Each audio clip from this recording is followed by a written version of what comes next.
মাঠের আলো তখন ঝাপসা হয়ে আসছে, গ্যালারিতে হাজারো মানুষের রুদ্ধশ্বাস অপেক্ষা। কেউ ভাবেনি 2026 সালের 2 জানুয়ারি রাতে সিলেটে এমন কিছু ঘটবে যা রূপকথাকেও হার মানাবে।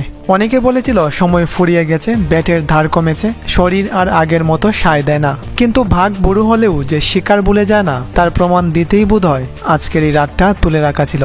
সিলেট টাইটান্স যখন 144 রানে আটকে গেল, ফাহিম আশরাফ আর মুস্তাফিজুর রহমানের বোলিং তুপে যখন তাদের ইনিংস তাসের গড়ের মতো ভেঙে পড়ল, তখন মনে হয়েছিল ম্যাচটা একপেশে হতে যাচ্ছে। কিন্তু ক্রিকেটের দেবতা আজ অন্য চিত্রনাট লিখে রেখেছিলেন। লক্ষ্য মাত্র 145, অথচ এই রান তাড়া করতে নেমে যখন 95 রানে 4 উইকেট হারিয়ে ধুঁকছে রংপুর রাইডার্স, তখন সিলেটের গ্যালারিতে জয়ের উৎসব শুরু হয়ে গেছে। ঠিক তখনই ক্রিজে এলেন সেই মানুষটি যাকে দুনিয়া চেনে সাইলেন্ট কিলার নামে, মাহমুদুল্লাহ রিয়াদ। মাঠে নামার সময় রিয়াদের কানে ছিল অধিনায়ক সুহান আর কোচ মিকি আর্থারের সেই বিশেষ মন্ত্র। ম্যাচ শেষে সুহান নিজেই ফাঁস করেছিলেন সেই গোপন কথা। এটা ছিল এক সুপরিকল্পিত ট্যাকটিক্যাল মুভ।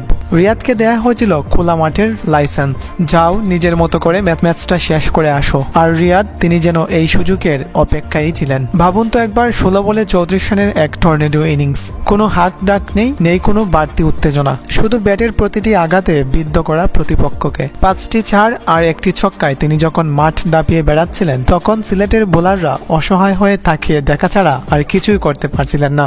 7 বল বাকি থাকতেই জয় নিশ্চিত করে যখন তিনি মাঠ ছাড়ছেন, তখন চারদিকে শুধু তার নামেরই গর্জন। ম্যাচ শেষে মাইক্রোফোন হাতে যখন দাঁড়ালেন, একরাশ নম্রতা নিয়ে তিনি বললেন, আলহামদুলিল্লাহ, দলের জয়ে অবদান রাখতে পেরে ভালো লাগছে। কিন্তু তার পরের কথাগুলো ছিল যেন এক অদৃশ্য হুঙ্কার। রিয়াদ জানালেন, এই বিপিএলে তার এখনো অনেক কিছু প্রমাণ করার বাকি আছে। তিনি বিশ্বাস করেন টি-20তে সুযোগ থাকলে খেলাটা শেষ ওভার পর্যন্ত না টেনে আগেই শেষ করে দেয়া ভালো, কারণ শেষ ওভারে যে কোনো কিছু হতে পারে। মাহমুদুল্লাহ রিয়াদের এই আত্মবিশ্বাস আর নুরুল হাসান সোহানের সেই দূরদর্শী সিদ্ধান্ত, সব মিলিয়ে 2 জানুয়ারি রাতটা ছিল রংপুরের। যারা ভেবেছিলেন রিয়াদের গল্পটা শেষ হয়ে গেছে, তারা আজ নতুন করে পাতা উল্টানো শুরু করুন।